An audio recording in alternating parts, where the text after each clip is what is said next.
उत्तराखंड क्रांति दल के कार्यकर्ता जो यहाँ पर सम्मिलित हैं हम सब लोग, और हमारे महानगर अध्यक्ष कोटद्वार श्री जगदीपक सिंह रावत जी, हमारे पूर्व केंद्रीय महामंत्री सत्यप्रकाश भारद्वाज जी, पूर्व केंद्रीय सचिव सत्यपाल सिंह नेगी जी, और महानगर के जनरल सेक्रेटरी श्री भारत मोहन काला जी, और हम यहाँ पर आज चंद्रशेखर आज़ाद जो क्रांतिकारी रहे हैं देश के आज़ादी में, जिनका बहुत बड़ा योगदान है, और यहाँ पर ये चंद्रशेखर आज़ाद की प्रतिमा है, यहाँ पर बनी है उनकी याद में।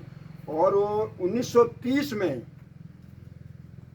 नाथुपुर में आए थे, और उनके सहयोगी थे भवानी सिंह रावत, जो वो भी इनके संगठन में थे, जो क्रांतिकारी विचार के लोग थे। उनके सहयोग से यहाँ पर छिपने के लिए आए थे, क्योंकि अंग्रेज जो पुलिस थी इनके पीछे पड़ी थी। और वो यहाँ पर आए, जो मैं एक आपको पेड़ बताता हूँ। सामने एक पेड़ है, सामने जो पेड़ है आगे, ये पेड़ बिल्कुल, अब इस पर तो दीमक लग गया है। 1930 में 1930 में मेरे पास आओ। 1930 में चंद्रशेखर आज़ाद आए तो वो निशाना उन्होंने लगाया था, तो इस पेड़ पर, जो कि बिल्कुल अब दीमक लगा है, इस पर लगभग समाप्त हो गए, उनकी याद में ये रखा गया है। इस पेड़ के तने पे एक पत्ता रख दिया गया, पत्ता, और उस पर उनका निशाना लगाना था कि वो निशाना ठीक है कि नहीं। उन्होंने जब पत्ते पे निशाना लगाया तो 6 के 6 निशाने उसी पत्ते पे लगे, तो ये साबित किया कि निशानेबाजी में वो नंबर 1 थे। और इसी निशाना के बल पर उन्होंने अंग्रेज़ों को भयभीत कर रखा था। अंत में वो क्रांतिकारी ने 1931 में, जब अंग्रेज पुलिस उनको मारने के लिए पहुंची, तो उन्होंने खुद अपने रिवॉल्वर से कनपट्टी पर गोली मारकर देश के लिए शहीद हो गए।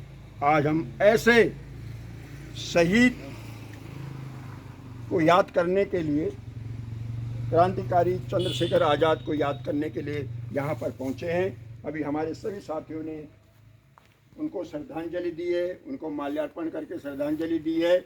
और उनके जो सहयोगी थे नाथुपुर दुगड्डा के, जिनके उनकी स्मृति में ये समाधि स्थल बना हुआ है, वहाँ पर भी हम लोगों ने हाथ जोड़ करके उनको प्रणाम किया। क्रांतिकारी भवानी सिंह रावत समाधि स्थल है।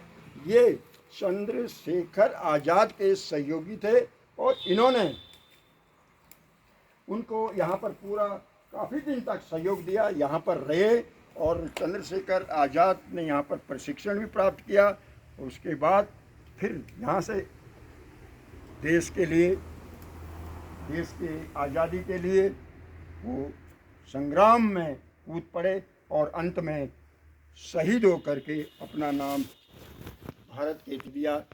आज वो पूजे जाते हैं, आज वो हमारे पास नहीं है, परंतु उनकी जो स्मृतियाँ हैं, जो उनका स्मारक है, और उनके जिस पेड़ पर उन्होंने गोलियां मारी थी, निशाना लगाया था, वो पेड़ अवस्था में है, उसका तना, मगर आज भी याददाश्त है, जीवित है उनकी।